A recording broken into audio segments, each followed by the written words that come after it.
name is Art Messing. I'm going to be giving you, this is a sermon video for my class. I'm going to be giving a sermon on Psalm 15. Special thanks to my son Jade for filming this while I preach. We're going to be starting off point 3, working through the application to the conclusion. All right, so verse 3 is all about living Psalm 15 is all about living a blameless life for God, and what that looks like. It's being written by David, which is interesting because he's a sinless guy, or he sinned a lot, but he was considered righteous before God. So we're going to pick up with point 3. Verse 3 begins with, "Whose tongue utters no slander, who does no wrong to a neighbor and casts no slur on others." In this verse, God is showing us the importance of harmony between our neighbors and ourselves. Now, church, I don't get paid the big bucks to just make you all feel comfortable. Sometimes I have to say things that aren't easy. Unfortunately, this is one of those times. You see, church, it is very easy for us as Christians to go out and call each other's sin out, especially the big ones. I remember a girl I knew in high school who ended up getting pregnant outside of wedlock. Her parents were prominent members of the church and the controversy was real. She was preparing to graduate high school when she got the news that she was indeed pregnant. Abortion was never an option for her. Although, with how the church treated her, I can imagine that there were times she wished she would have had an abortion. She was called all sorts of names, judged, ostracized, and she was completely ignored. She received the silent treatment, and it was louder than she could tolerate. Eventually, the sinner stopped going to church, gave birth to her daughter, and moved on with her life through the struggle of single motherhood all by herself. Why do I bring this story up? You see, the church is supposed to be a refuge for people. Sometimes people make mistakes. The sad thing is that the people who ostracized this woman were just as guilty as she was. As a church, it's so easy for us to condemn adultery, drunkenness, and other obvious sins. But I truly believe that one of our biggest struggles is not slandering each other and doing right to our neighbor, especially if they do something big like get pregnant out of wedlock. While we are supposed to help each other not sin, we are also not supposed to be the judge, jury, and the executioner. There is a process that we must follow when we deal with people who have committed these sins. Slandering a fellow Christian does just as much damage, sin-wise, as getting pregnant out of wedlock. It separates you from God just the same. Fortunately, God was with my wife during this time. He used my wife's sin to bless me with an amazing stepdaughter. It also really showed my wife the importance of loving those who have made similar mistakes. She felt so passionate about it that she volunteered to help start a charity that's purpose is to help single moms in Katwe, Uganda. Now there's a generation of children being born to stable homes in Uganda because of my wife's work. God used that situation to tenderize her heart, and he continues to turn our sinful acts into glory for him. Look at David's life, just like David's life. Verse 4 starts out with who despises a vile person. This statement seems to directly contradict what Jesus told us to do in Matthew 5:44 when he stated, "But I tell you, love your enemies." This is not a contradiction, however. I don't see the type of love being discussed here as being the hippie love that most people attribute the statement to mean. There is a hatred that can exist for someone who is morally corrupt and hostile to God. That doesn't mean that we treat them unjustly. On the contrary, we should be praying for them. On each of my deployments, I faced a very real possibility of having to shoot and kill a bad guy.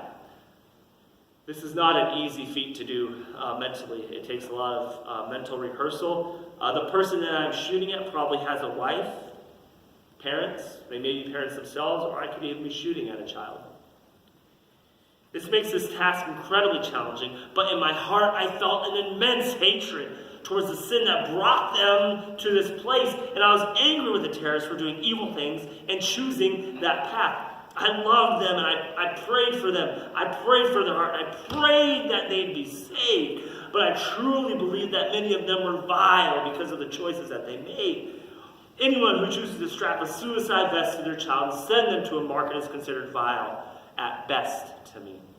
I did pray for their heart, and I prayed that they wouldn't commit these heinous acts. But in the end, if it came down to it, I was prepared to do what I had to do. There's also a difference between someone who is vile and someone who is either unsaved or a Christian who has sinned. Imagine someone broke into your house and they were threatening to kill your family. If you had a gun, you could end the fight right there. And I don't believe that there would be anything wrong with that. The act would be just. But if the robber decided to change his mind, surrender, he would no longer be considered vile to me. Would he still go to prison for his crime? Yes, absolutely, there's no doubt. But there would still be hope for him. If someone is shooting at me or is going to cause harm to someone who is innocent, they have forfeited their right to be saved and are going to get what's coming to them. If someone is struggling with pornography or even gets pregnant out of wedlock, I don't believe them to be vile. Sinful, yes, of course. It is an act itself, though, that causes one to be vile. It is the reaction to the act.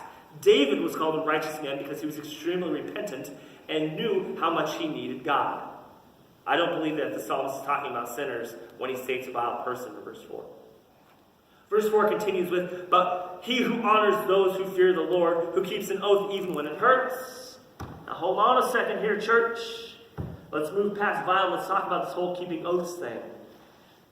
I don't want to spend too much time on this, but it'd be foolish not to bring it up. I get it, church. Most of you are in marriages, and I get it, the marriages hurt.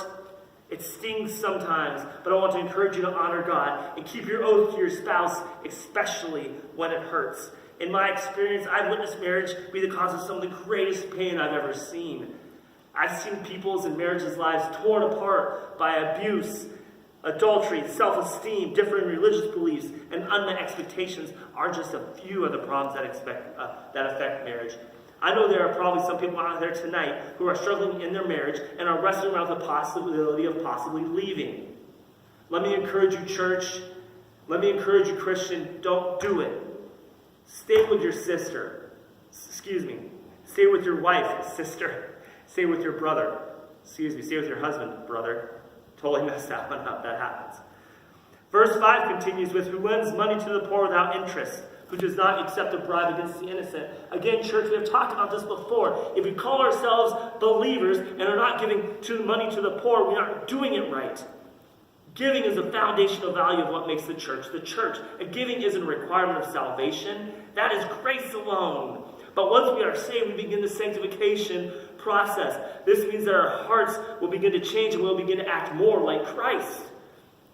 Part of that is giving to the poor and those who need it. It is something we must do. Psalm 15 ends with, whoever does these things will never be shaken. Psalm 15 is most easily summarized by Jesus when he said that the two greatest commandments that we should follow were to love God and to love others. These are naturally considered the greatest because these will lead to eternal life. This is what Psalm 15 is all about. Church, we should be consumed with living out these things. We should be striving to do these things for God. We shouldn't strive under the belief that somehow these strivings are going to save us. No, instead we should be striving to do these things so that they will demonstrate the fruits of our faith. Nowhere in those 5 verses of Psalm 15 did the psalmist mention the requirement for us to live our best life now or to find our purpose. Our purpose is simple. We must be blameless, righteous, and speak the truth. We must fear the Lord. These are the qualities that show we love God. We must utter no slander with our tongue, do no wrong to our neighbor, despise the vile, and honor those who fear God. And in the midst of all this, we must not abandon our oaths, especially when it hurts. These all have to do with loving our neighbor. The most beautiful thing about Psalm 15 is that it finishes with, whoever does these things will never be shaken. This means that this person has a solid foundation. They will not be swayed, and they will feel a level of satisfaction that is truly unrivaled. And they will get to that position not by figuring themselves out, but by instead loving God and loving others. Instead of being focused on self-help, church, we need to be focusing on others' help. While I don't believe that we will see a section entitled Others' Help in the local Barnes & Noble anytime soon, there is something that as Christians we must be consumed with. As the worship team comes up, I want to pray with you all. First, I want to pray that God would show you the right path so you would become blameless, righteous, and speak the truth from your heart. For some of you, especially those who are new to the faith, this information may have been very difficult for you to understand. Understand that being a Christian isn't about being perfect. It's also not about seeking your own comfort, best life, or purpose. Christians are Christians because we choose to follow Christ by loving God and loving others. We should emulate him in all we do. This means we have to love. It's not going to be easy, and like David, we will surely fail from time to time. We have to be careful and examine ourselves before we cast stones on others. Sure, our friend might be struggling with terrible sins, but we must love them. We must pray for them.